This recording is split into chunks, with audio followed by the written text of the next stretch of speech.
हम लोगों ने ये लास्ट क्लास में इलिप्स टॉपिक पढ़ा था, है ना। तो ये हमारे पास में ये इलिप्स टॉपिक्स पढ़ा था। इलिप्स में हम लोगों ने इसका बेसिक सीख लिया था। इसके जो ABC सेमी मेजर को मैंने मेजर एक्सिस को मैं 2A से रिप्रेजेंट करता था, से माइनर एक्सिस को 2B से करता था, और दोनों फोकस पॉइंट के बीच की डिस्टेंस को 2C से करता था। ठीक है, सेमी की बात कर रहा है तो मैं A की बात करूँगा, सेमी माइनर की बात कर रहा हूँ तो मैं B की बात करूँगा, और दोनों के एक उसके मिड पॉइंट की बात करूँ तो मैं मिड पॉइंट से अगर किसी एक फोकस पॉइंट की डिस्टेंस की बात करूँ तो मैं किसकी बात करूँगा, C की बात करूँगा। ठीक है, मिड पॉइंट का मतलब सेंटर से। तो इसके बीच में हम लोगों ने रिलेशन निकाला था, उस दिन डेरिवेशन किया था। अब हमें नेक्स्ट इसी का एक पार्ट आता है इसेंट्रिसिटी। इसेंट्रिसिटी क्या होती है? The eccentricity of an ellipse is the ratio of the distance from the centre of the ellipse to one of the foci and to one of the vertices of the ellipse eccentricity is denoted by E.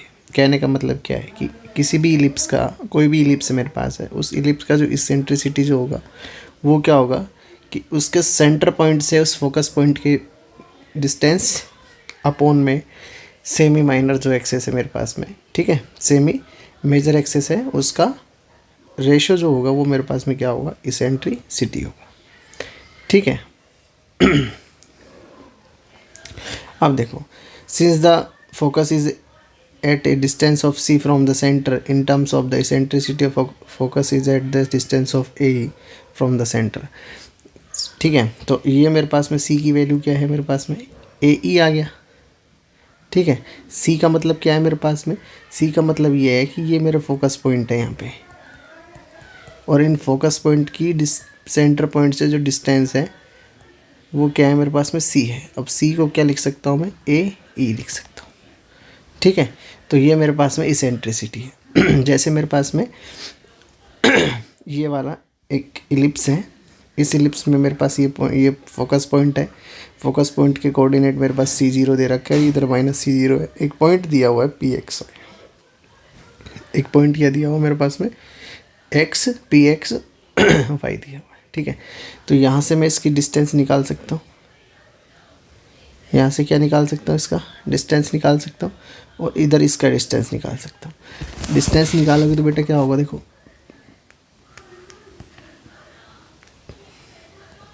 PF1 का distance निकालो। PF1 का distance क्या आएगा मेरे पास में, x + c का square + y square.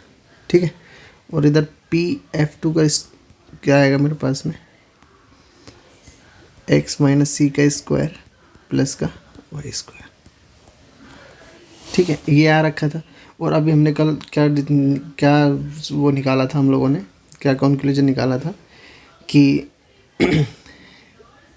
ये इस पॉइंट से, यानी इस पॉइंट से जो मेरे पास में फोकस पॉइंट की जो डिस्टेंस होती है वो किसी भी पॉइंट से फोकस पॉइंट की डिस्टेंस के सम के बराबर होती है। यानी P से F1 F2 की डिस्टेंस का सम Q से F1 F2 की डिस्टेंस का सम कैसा होता है मेरे पास में, बराबर होता है। ठीक है,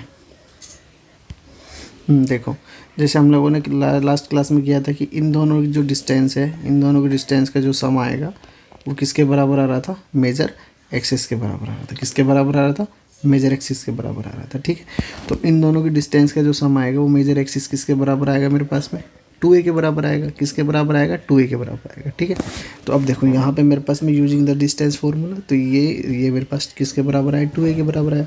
इसको मैंने जस्ट सॉल्व किया।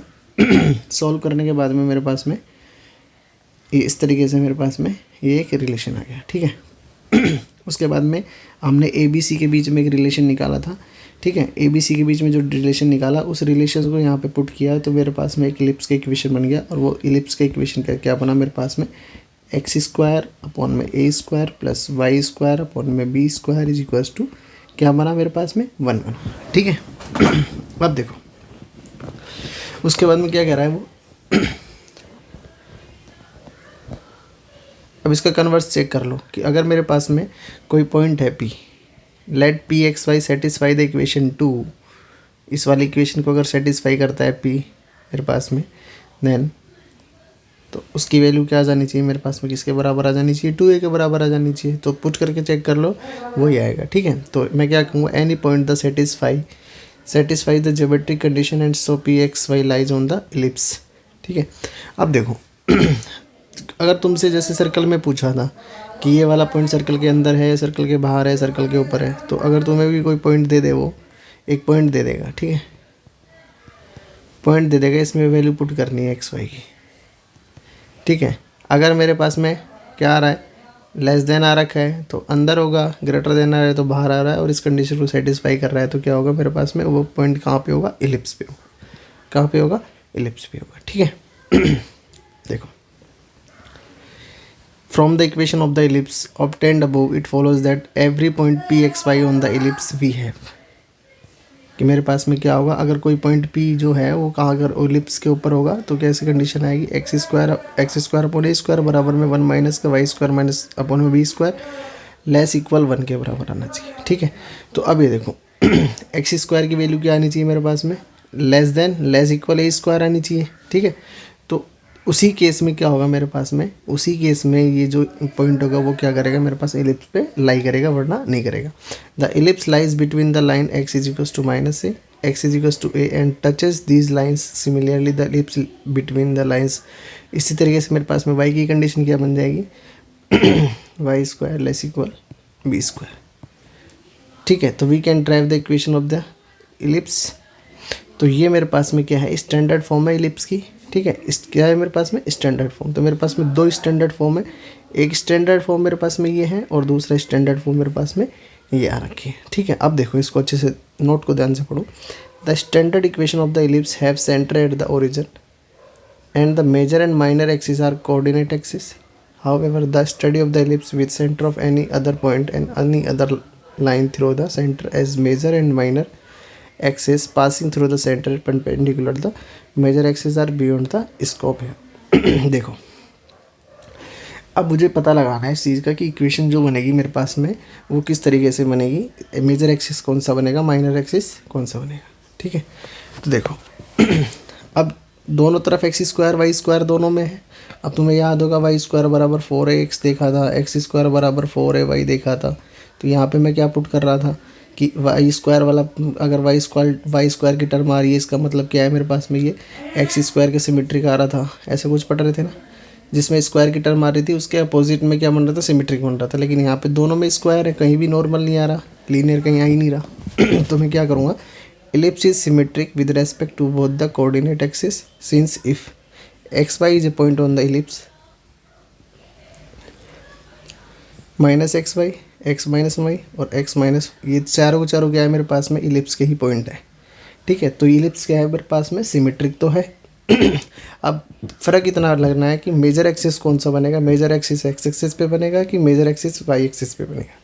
ठीक है, the foci always lies on the major axis. जो फोकस पॉइंट होगा, दोनों फोकस पॉइंट को जो मिलाने वाली लाइन होगी वो हमेशा किस पे आएगी मेरे पास में, मेजर एक्सिस पे आएगी। कहाँ पे आएगी, मेजर एक्सिस पे आएगी। The major axis can be determined by finding the intercepted on the axis of symmetric जो मेजर एक्सिस है उसे हम क्या करेंगे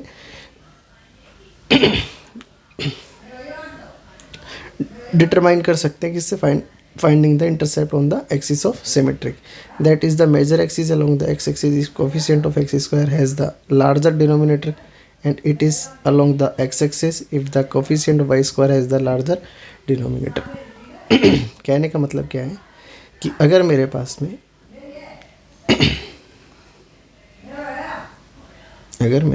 क्या होता है,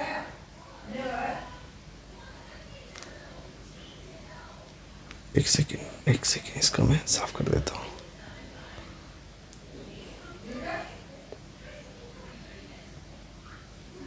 यहाँ पे आ जाओ,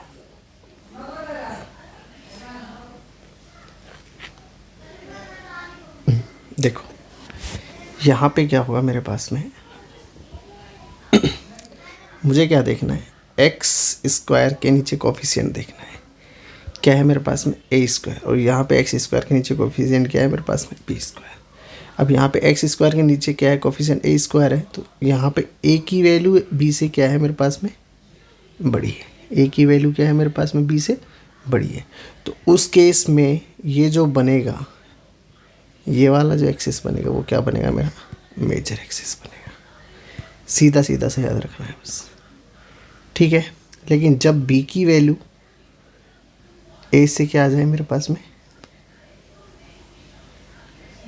जब बी की वैल्यू मेरे पास में क्या आ जाए, ए से ज़्यादा आ जाए, ठीक है, उस केस में बी जो काम करेगा आएगा तो मैक्सिमम वैल्यू आएगी तो बी एक्स स्क्वायर के साथ में। लेकिन अगर वो ए की वैल्यू से ज़्यादा है तो उसको हम लोग अगर वाई एक्सिस पे कर लेते हैं, क्योंकि बी पॉइंट कहाँ आ रहा है, वाई एक्सिस पे आ रहा है, तो ये बी बड़ा है तो सीधी सी बात है तो वाई एक्सिस बड़ा होगा, वाई एक्सिस बड़ा होगा तो इसके अब इलिप्स कैसा बन जाएगा, इस तरीके से बन जाएगा, ठीक है। इलिप्स जो बनेगा वो वाई एक्सिस की तरफ से थोड़ा सा बड़ा बन जाएगा। और जब ए में वैल्यू बड़ी आ रही तो मेरे पास में जो इलिप्स बनेगा वो एक्स एक्सिस की तरफ क्या बन जाएगा, बड़ा बन जाएगा, ठीक है। तो उस केस में मेरे पास में क्या है ये दोनों इक्वेशन उस केस में मेरे पास में है, ठीक है। क्वेश्चन से ज़्यादा अच्छे से समझ में आ जाएगा। अभी देखते हैं क्वेश्चंस। इसको इस तरीके से भी देख सकते हैं। ये क्या कर रहा है, देखो major axis is along the X axis. अगर मेजर एक्सिस मेरे पास में एक्स एक्सिस के अलोंग होगा तो उस केस में मेरे पास में क्या होगा, कब होगा ये चीज़, जबकि एक्स स्क्वायर का जो मेरे पास में कोफिशिएंट है वो कैसा होगा, मेरे पास में लार्जर डिनोमिनेटर होगा। कैसा होगा मेरे पास में, लार्जर डिनोमिनेटर होगा, यानी इसके साथ जो वैल्यू आएगी वो मेरे पास में कैसी होगी बड़ी होगी। बड़ी होगी तभी तो एक्स एक्सिस के वैल्यू सपोज करके देखो, एक्स इसकी इस लेंथ, ये लेंथ कब बड़ी ज़्यादा होगी, जब ये वाली वैल्यू ज़्यादा होगी, सीधी सी बात है, ठीक है। और उसके बाद में क्या करा, it is along the Y axis. अगर वाई एक्सिस के अलोंग में होगा मेरे पास में तो सीधी सी बात है क्या होगा कि ये वाली वैल्यू ज़्यादा होगी तो ये वाली वैल्यू ज़्यादा होगी तो क्या होगा मेरे पास में, Y square has the larger denominator. तो वाई स्क्वायर के साथ में क्या होगा, वाई स्क्वायर का जो कोफिशिएंट होगा वो कैसा होगा मेरे पास में, लार्जर डिनोमिनेटर। तो तुम ये बात ये ध्यान रखना अच्छे से कि जो भी मेरे पास में, जैसे एक्स स्क्वायर वाई स्क्वायर आया, ठीक है, यहाँ तो ये ए स्क्वायर और बी स्क्वायर आएगा, ये बनाएगा। तुम्हें ये देखना है कि इसका जो स्टैंडर्ड फॉर्म बनेगी, एक्स एक्स मेजर बनेगा कि वाई एक्स मेजर बनेगा, ठीक है। अगर ये वाली वैल्यू बड़ी है तो सीधी सी बात है कौन सा एक्स वो बनेगा मेरे पास में, मेजर एक्सिस बनेगा ये वाला। और अगर ये वाली वैल्यू बड़ी है तो मेरे पास में कौन सा एक्सिस मेजर बनेगा, मेरे पास में वाई एक्सिस वाला बनेगा, ठीक है। मुझे निकालना है लेटस रेक्टम। क्या निकालना है, लेटस रेक्टम। अब देखो latus rectum of the, latus rectum क्या फाइंड कर रहे थे, पैराबोला का याद करो। पैराबोला का लेटस रेक्टम क्या था, फोकस पॉइंट को मिलाती हुई एक लाइन सेगमेंट खींच रहा था और ये लेंथ मेरे पास में क्या थी, लेटस रेक्टम थी। ये लेंथ मेरे पास में क्या थी, लेटस रेक्टम थी। Latus rectum of an ellipse is a line segment perpendicular to the major axis through any of the foci and whose end points lies on the ellipse. Focus point को मिलाते हुए क्या कर रहा हूँ मैं, एक लाइन सेगमेंट खींच रहा हूँ जो क्या कर रहा है मेरे पास में, इलिप्स को क्या कर रहा है मेरे पास में, जो इलिप्स पे इलिप्स को कट कर रहा है। और इलिप्स से मतलब उसके जो लाइन सेगमेंट के पॉइंट्स जो है मेरे पास में कहाँ पे जा रहे हैं, इलिप्स पे जा रहे हैं, ठीक है। To find the length of the latus rectum of the ellipse, ये मेरे पास इलिप्स है तो इस इलिप्स की क्या निकालनी है मेरे को, लेटस रेक्टम निकालनी है। क्या निकालनी है लेटस रेक्टम। अब देखो, let the length of the A F two B L. A F two मैं मान के चल रहा हूँ ये मेरे पास में लेंथ कितनी है, एल। अब सिमेट्रिक है, जितना इतना ऊपर होगा उतना ही नीचे होगा मेरे पास में, ठीक है। सिमेट्रिक तो है क्योंकि दोनों एक्सिस पे क्या है मेरे पास में, सिमेट्रिक है। जितना ये पार्ट है उतना ये पार्ट है, जितना ये वाला पार्ट है उतना ही मेरे पास में ये वाला पार्ट है। तो ये मेरे पास में क्या है, सिमेट्रिक है, एक्स वाई एक्सिस के सिमेट्रिक है, ठीक है। अब देखो, the coordinate of A R, suppose ये मेरे पास में सी और एल को, ये मेरे पास में क्या है, इसके कोऑर्डिनेट है। सी का मतलब क्या होता है, अभी पढ़ा था, is equals to C upon में ए होता था। तो यहाँ से सी की वैल्यू क्या निकाली मैंने, ए ई निकाली। तो ये क्या हो गया मेरे पास, ए ई एल हो गया। क्या हो गया मेरे पास में, ए ई एल हो गया। अब यहाँ पे मैं क्या कर रहा हूँ, since A lies on the ellipse, अगर ए इलिप्स पे लाइज करेगा तो इस इक्वेशन को सेटिस्फाई करेगा। तो यहाँ पे मैंने वैल्यू पुट करी यहाँ पे इसकी। तो ये मेरे पास में मुझे क्या निकालना है, एल निकालना है। क्या निकालना है मुझे, एल निकालना है। तो ये मेरे पास में क्या आ गया, एल बराबर में बी स्क्वायर अपॉन में ए। तो ये आ गया मेरे पास बी स्क्वायर अपॉन में। अब देखो मैंने क्या कहा कि इसकी लेंथ जो है ना यहाँ तक क्या है, इसकी लेंथ एल है। और मैंने क्या कहा ये वाली सिमेट्रिक है, तो जितना ये है उतना ये होगा। तो ये इसकी पूरी लेंथ क्या हो जाएगी, 2L हो जाएगी। तो 2L हो जाएगी तो क्या हो जाएगा, 2L बराबर क्या हो जाएगा, L की वैल्यू क्या है मेरे पास, बी स्क्वायर अपॉन में ए। तो ये क्या हुआ मेरे पास में, लेटस रेक्टम हो जाएगा 2b² अपॉन में a। तो ये मेरे पास में क्या हो गया, लेटस रेक्टम हो गया। ठीक है। अब देखो ये क्वेश्चन देखो, यहाँ पे एक्स एक्सिस के नीचे इस डिनोमिनेटर में लार्जर किसका है, एक्स का है, तो मेजर एक्सिस क्या बनेगा, एक्स एक्सिस पे बनेगा। ठीक है, ये बना x axis is along the X axis. ठीक है, तो कंपेयर किया मैंने, तो ए की वैल्यू मेरे पास 5 आई और बी की वैल्यू क्या आई मेरे पास में 3। ठीक है, तो यहाँ से मैं क्या निकाल सकता हूँ, सी की वैल्यू निकाल सकता हूँ, क्योंकि मेरे पास एक रिलेशन है a² माइनस का b² का अंडर रूट। तो सी की वैल्यू निकाल ली। अब सी की वैल्यू निकाली तो इसेंट्रिसिटी की वैल्यू क्या होती है, इसेंट्रिसिटी क्या होता है मेरे पास में c अपॉन में a। सी क्या निकला है 4, a क्या है मेरे पास 5, तो 4/5। लेटस रेक्टम क्या होती है 2b² अपॉन में a। तो लेटस रेक्टम यानी 2b² का मतलब 9 और a क्या है मेरे पास में 5, तो ये आ गया 18/5। तो ये मेरे पास लेटस रेक्टम है।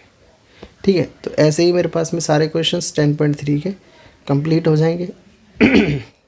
ठीक है, बेसिक से कंप्लीट करना, बेसिक जो पढ़ा है उसको एक बार रिवाइज करना, उसके बाद 20 के 20 क्वेश्चन कंप्लीट हो जाएंगे। ऐसा एक भी क्वेश्चन नहीं बचेगा जो तुमसे कंप्लीट नहीं होगा। ठीक है, नेक्स्ट क्लास में मैं कल सुबह या कल शाम को डाल दूँगा हाइपरबोला, और फिर हम लोग इसे कल कंप्लीट करने की कोशिश करते हैं। ठीक है, फिर नेक्स्ट टॉपिक मैं व्हाट्सएप पे बताता हूँ कौन सा शुरू करेंगे। ठीक है, ओके बाय।